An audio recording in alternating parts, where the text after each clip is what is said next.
He made the world laugh. But when the curtain fell, no one heard Peter Sellers cry. July 1980. Hollywood's master of masks lies dying in a London hotel room. His life, a storm of voices, tumultuous marriages, and countless identities he wore until he no longer remembered his own.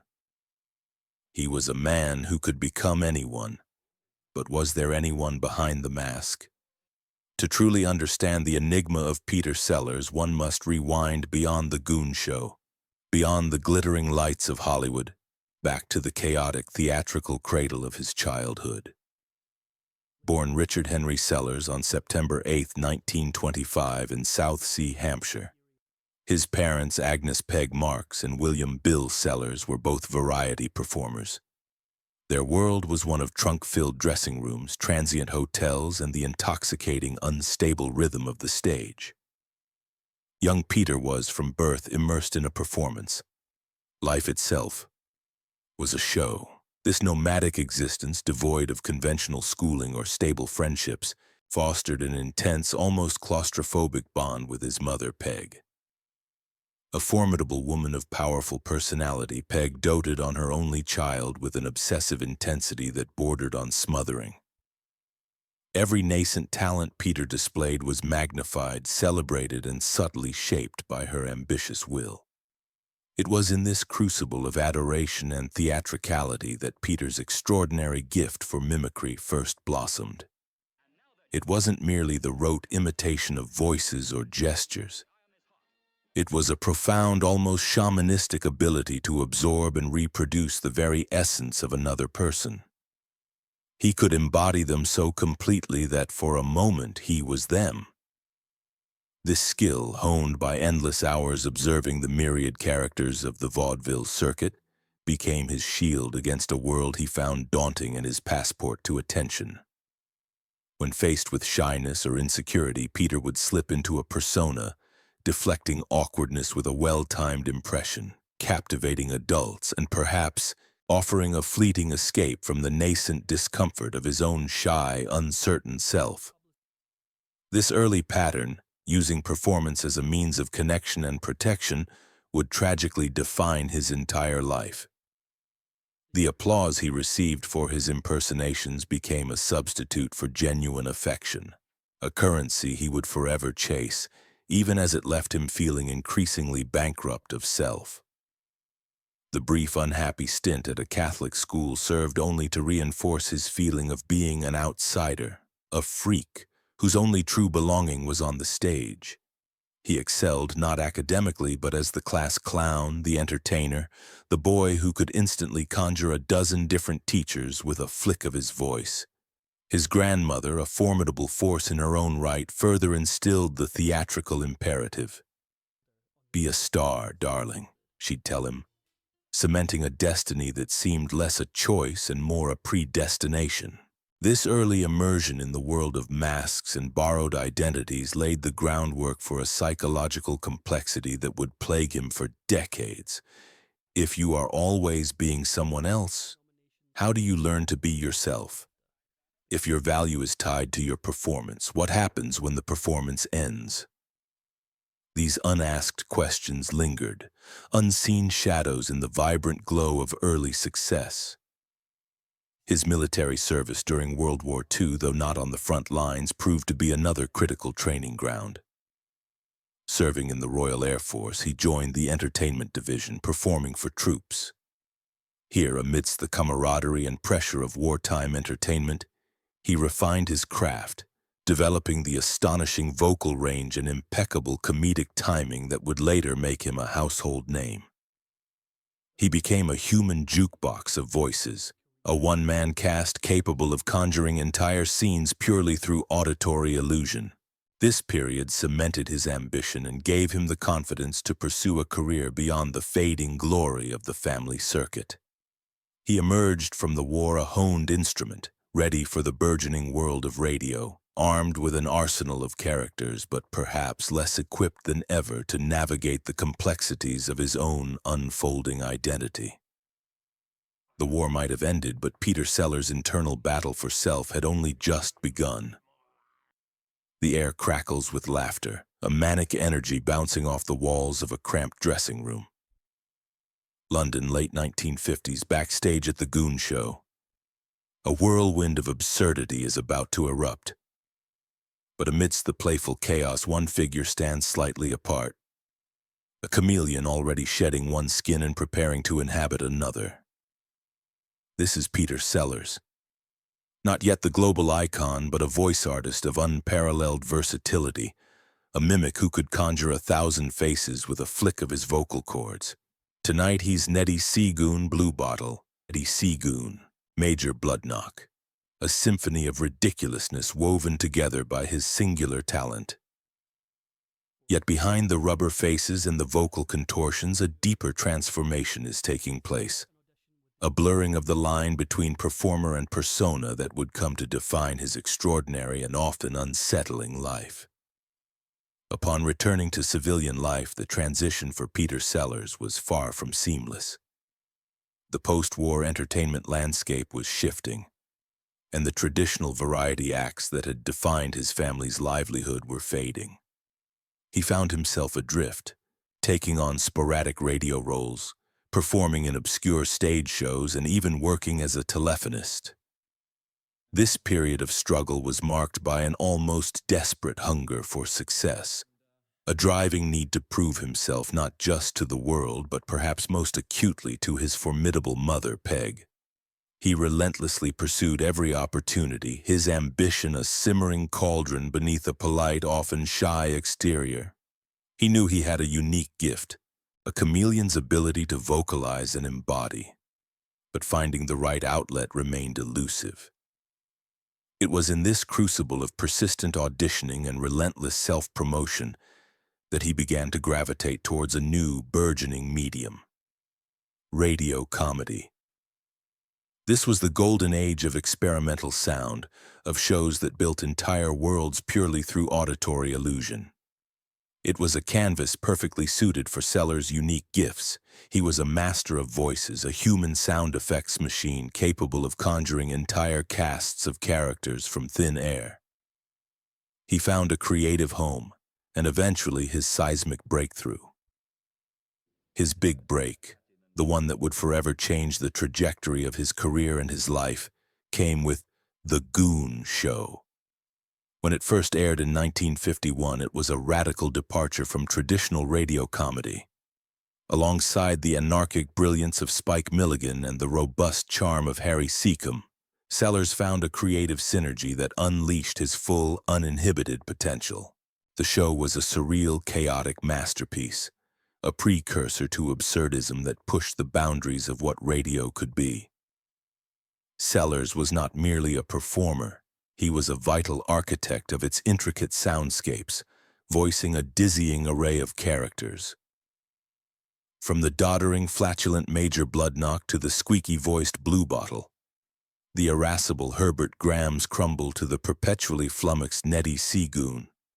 Each voice was distinct, meticulously crafted, and brought to life with an infectious, almost maniacal enthusiasm. The Goon Show was more than just a comedy program. It was a crucible where Peter Sellers perfected his craft.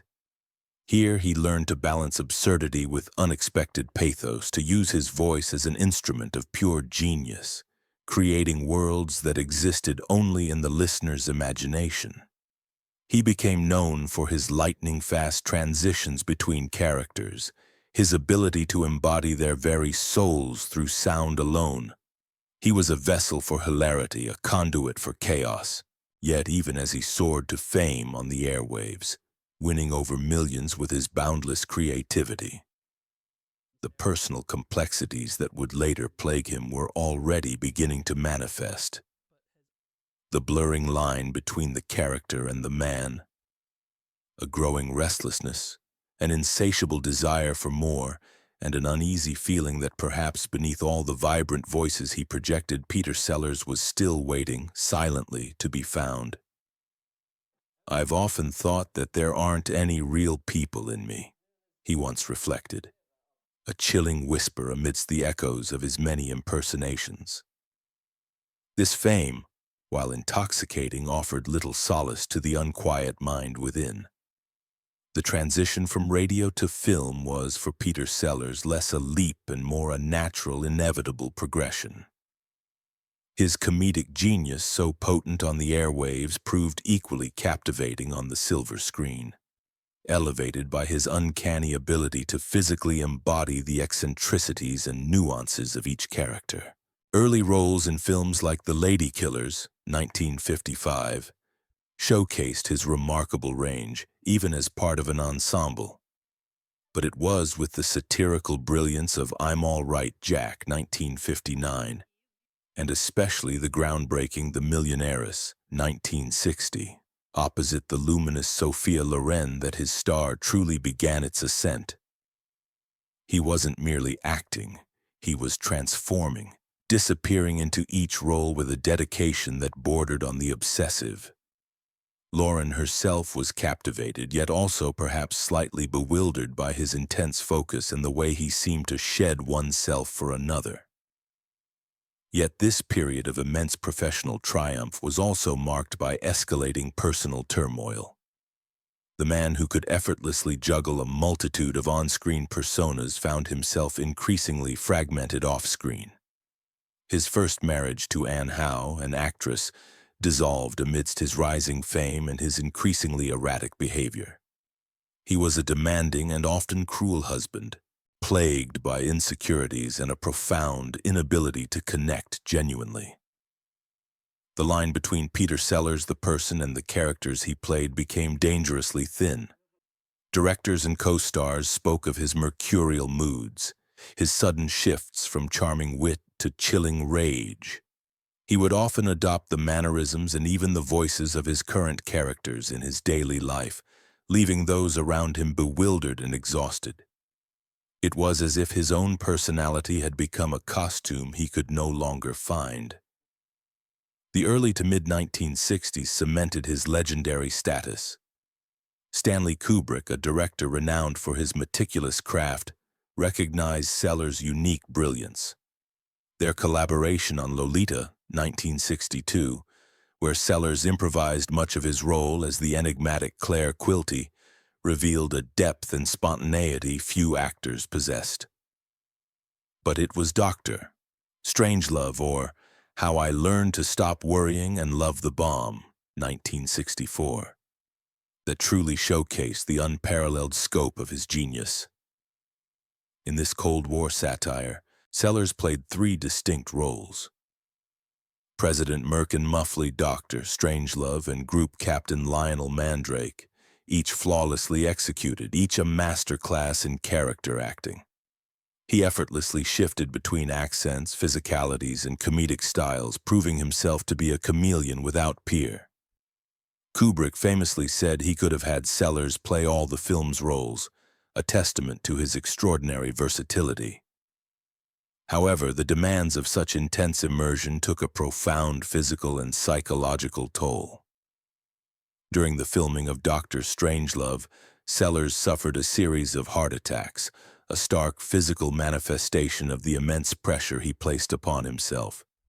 This wasn't just the stress of work, it was the psychological strain of constantly shedding and adopting identities, of never truly resting in his own skin. His second marriage to the stunning Britt Eklund in 1964 was a whirlwind of passionate highs and destructive lows, often playing out in the public eye.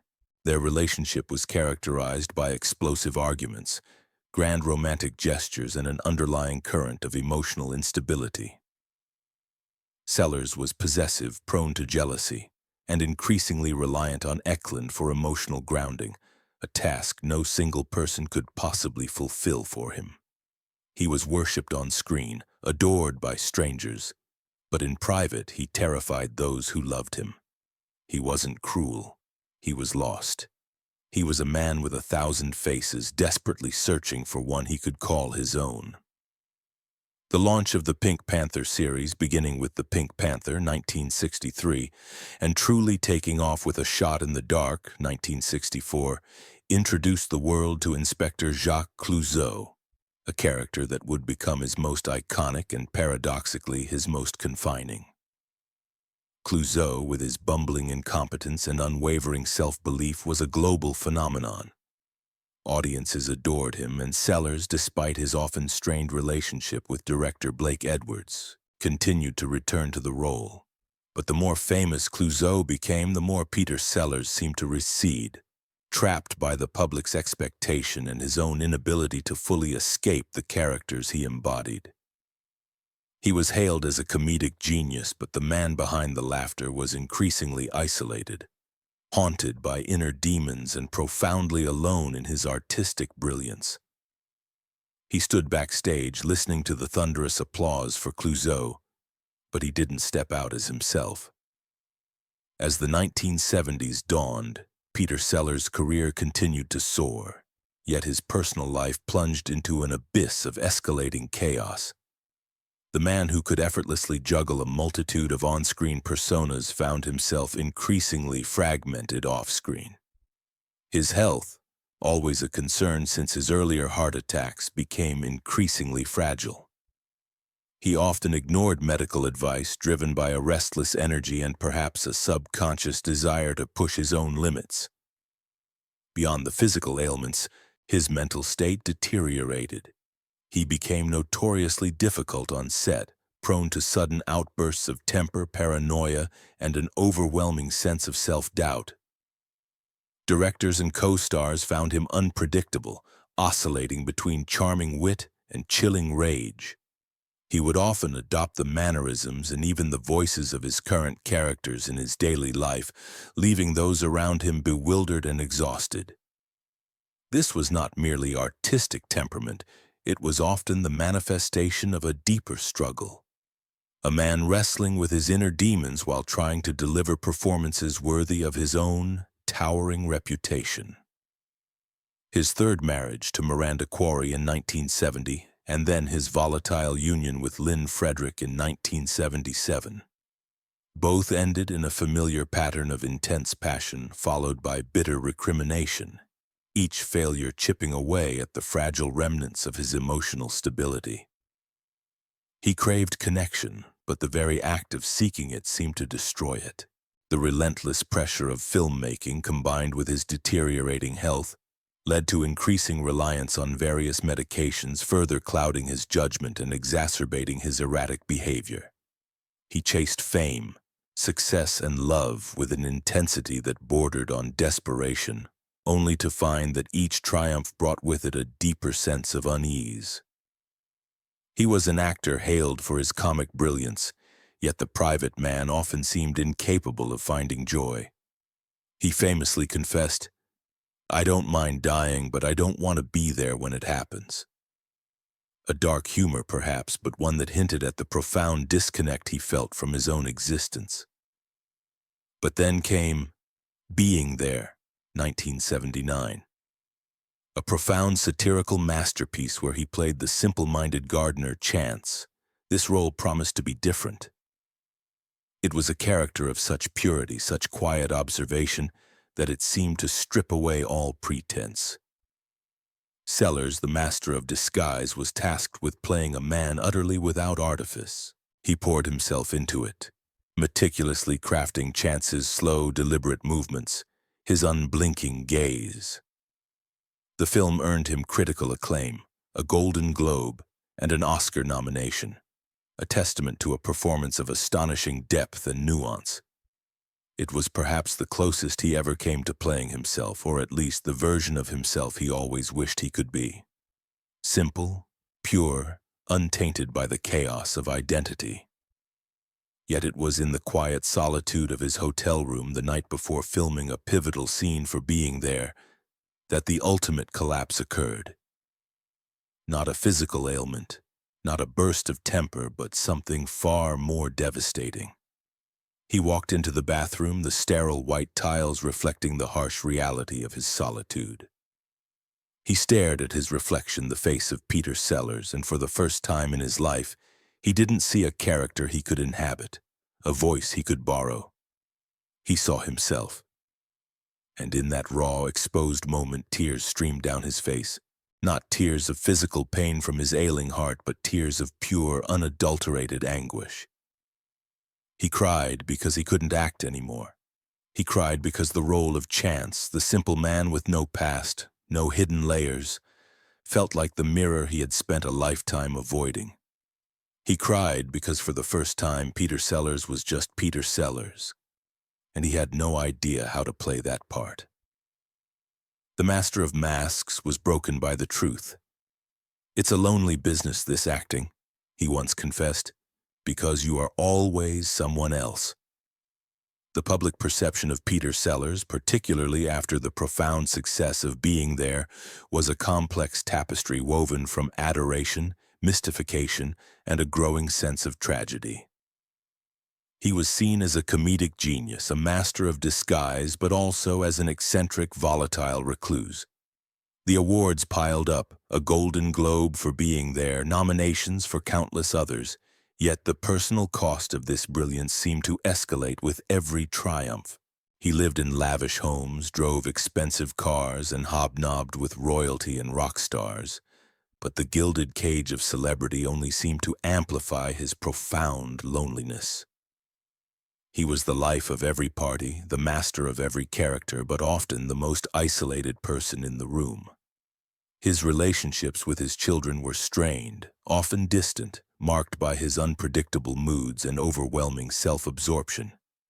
He struggled to connect on a deep, paternal level, perhaps because he himself seemed to lack a stable internal anchor. His children later spoke of a father who was rarely truly there, more often inhabiting one of his many personas or lost in his own anxieties. This emotional void contributed to a cyclical pattern of seeking solace in new relationships, only to inevitably shatter them with his insecurities and demands. The constant search for a soulmate, a woman who could fix him or complete him, became a desperate, fruitless quest.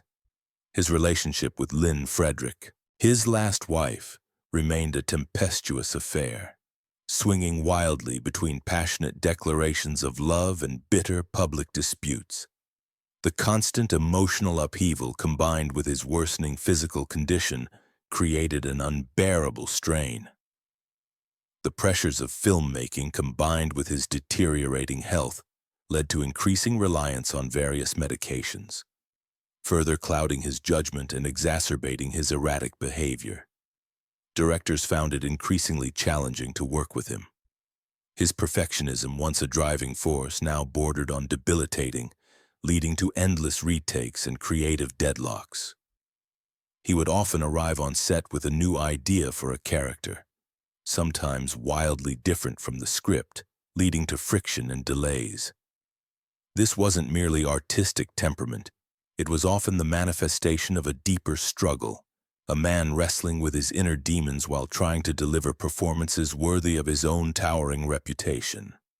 Yet even in these challenging years, moments of astonishing clarity and genius would break through. His ability to improvise, to conjure a character out of thin air, remained unparalleled. He could still deliver lines with a precise, devastating comedic timing that few could emulate. The dawn of the 1980s found Peter Sellers in a precarious state, his health in rapid decline. Despite countless warnings from doctors and repeated hospitalizations for heart-related issues, his lifestyle remained largely unchanged. He continued to work, to create, to perform, as if driven by an internal motor that refused to switch off, even as his body failed him. There was a poignant sense of a man rushing against time, perhaps trying to pack a lifetime of living into the few years he had left, or perhaps simply unable to stop the endless charade of performance. His final film roles, though sometimes critically panned, still bore flashes of his undeniable genius. He reprised Inspector Clouseau in Romance of the Pink Panther, 1982, a film that was in production at the time of his death.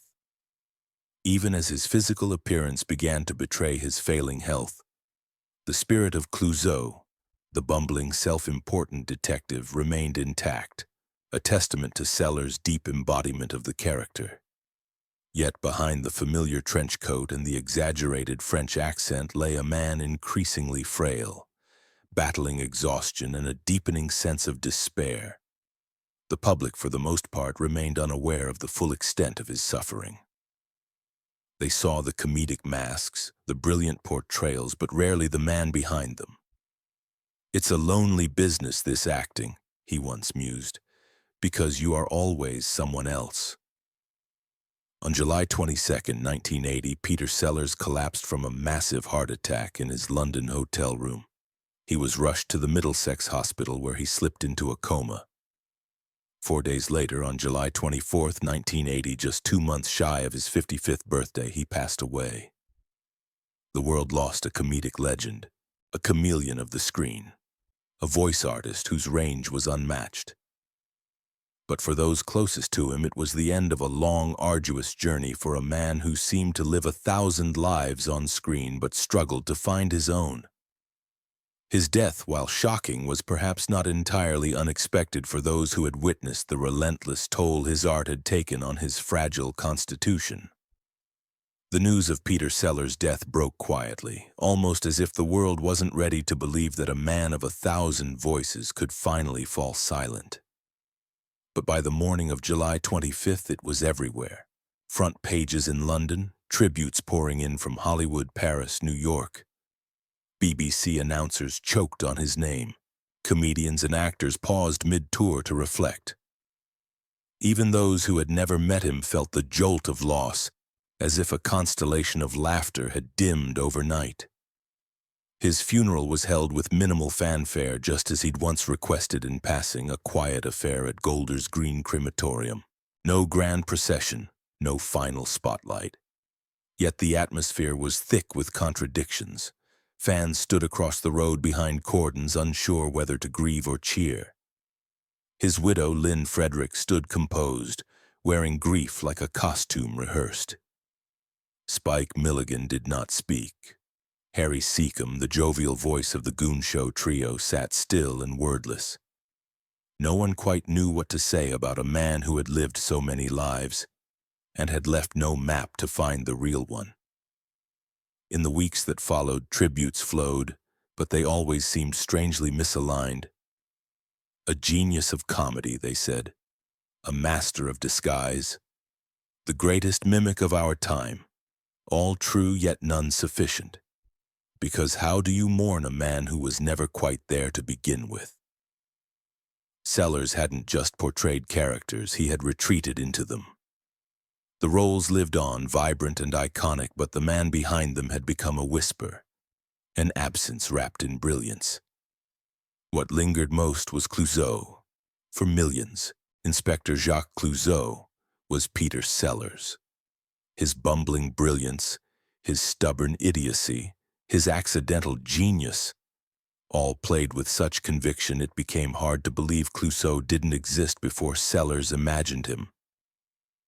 Even children in the 1980s who had never heard of The Goon Show or Dr. Strangelove knew Clouseau. The mustache, the raincoat, the thick accent, the pratfalls of comic genius. But with Sellers gone, the character became hollow. Attempts to revive Clouseau after his death were met with polite curiosity, then quiet disappointment. Alan Arkin tried. Roger Moore cameoed. Decades later, Steve Martin donned the trench coat and the accent in a big-budget reboot. And while the films earned box office returns, something essential had been lost. Critics agreed. The timing was perfect, the writing faithful, the slapstick intact. But the soul was missing. Because Sellers didn't perform Clouseau, he became him. He inhabited the inspector not just with comic sensibility, but with a tragic understanding of absurdity. His Clouseau was not merely a fool, he was a mirror to humanity. Flawed, determined, endlessly misguided, and yet somehow still lucky. There was, always, something fragile underneath the chaos. And once Sellers was gone, that fragile note vanished. Without him, Clouseau was a clown without ache, a mask with no eyes behind it. Even Stanley Kubrick once remarked, Peter didn't play characters, he disappeared into them, and sometimes he didn't come back. That disappearance, so enthralling on screen, became painfully real in death. At retrospectives in BFI cinemas and film schools in Paris, the question began to echo. What if Peter Sellers had lived longer? Would he have finally found peace in his art? Would he have played King Lear as he once half-joked he might? Would he have outgrown the need to vanish into masks? Or simply found new ones, quieter ones? In the silence after his death, the world tried to hold on to his laughter. But laughter, as Sellers knew better than anyone, fades. What remains is tone, residue, the echo of something brilliant that once burned white-hot and then vanished. The man himself had become what he feared most, an outline sketched by others, filled in by guesses. And yet the performances endure. Clouseau still trips over rugs. Dr. Strangelove still wrestles with his Nazi arm. Chance the gardener still walks calmly into the water. They live on, not just as cinematic memory, but as fragments of a man who tried desperately to disappear into meaning, to make his existence tolerable by multiplying it. A man who gave us everyone and never showed us himself. Even after his death, Peter Sellers refused to fade, or rather, his absence only sharpened the shape of his influence. As the years passed, a curious thing began to happen. Actors, comedians, impressionists, those who had grown up mimicking him, marveling at him, fearing they could never match him, began to speak his name again, not as tribute, as confession. Robin Williams was the first to say it outright. In a 1982 interview just 2 years after Sellers' death, Williams, still flush with Mork and Mindy fame, recalled staying up late as a child, huddled close to a black-and-white television, watching the Pink Panther with the wide-eyed reverence usually reserved for saints or wizards. He made comedy dangerous, Williams said. He could go from hilarious to heartbreaking in a single blink. I thought, if I could do that, I could be free. But freedom was never truly part of Sellers' legacy. That was the irony. He gave others permission to explore, to experiment, to stretch identity like elastic.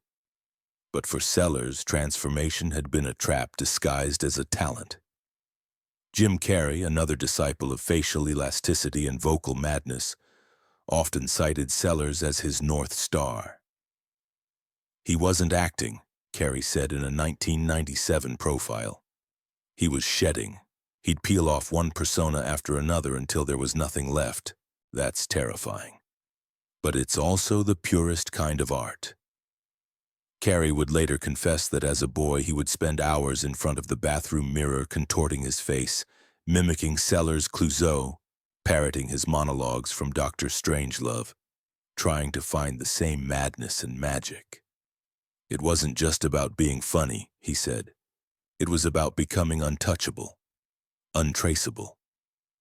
Sacha Baron Cohen, whose entire career would be built upon immersion into characters, Ali G, Borat, Bruno, was more methodical in his admiration.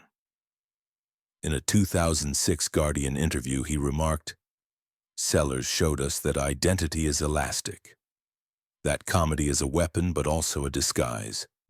You can reveal the truth by lying with conviction." What linked these men to Sellers wasn't just mimicry.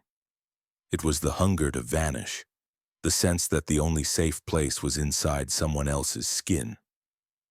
Yet none of them truly replicated Sellers' alchemy, because Sellers didn't just play roles. He erased himself, willingly, repeatedly, sometimes recklessly. Robin Williams had melancholy, Carrey had control, Cohen had confrontation, Sellers had disappearance, and in that, he stood alone. A particularly revealing moment came in 2001 at the BAFTA ceremony honoring lifetime achievements in comedy. A montage of Sellers' work played, Clouseau bumbling through a piano room, Strangelove fighting his arm, Chance nodding gently as the world talked over him. The camera panned to the audience. Jim Carrey's eyes glistened. Steve Martin sat solemn, perhaps pondering the weight of the trench coat he had once tried to inherit. And in the quiet after the montage, the presenter, Emma Thompson, simply said, "There are actors who inhabit roles, and there was Peter Sellers who exhaled them. It was perhaps the most precise eulogy he never received while living. Still, attempts were made to revive the myth, to bottle the lightning. The Pink Panther films were rebooted, the mannerisms recreated, the accent nailed to perfection, but the spark was missing, not for lack of effort, but because the original fire had consumed the man who lit it.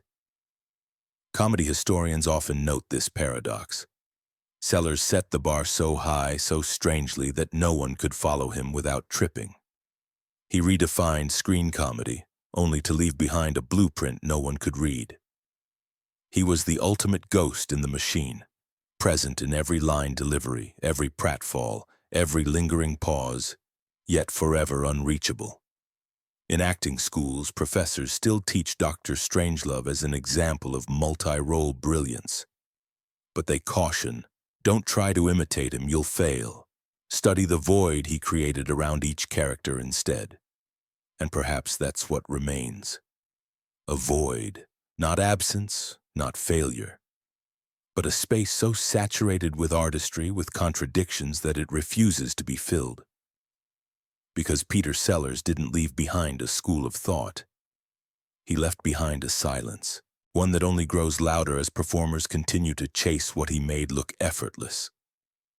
To disappear completely, and still leave the world laughing. He made the world laugh. But in the end, no one clapped for Peter Sellers. Only silence. And behind it, the boy from South Sea still waiting to be seen.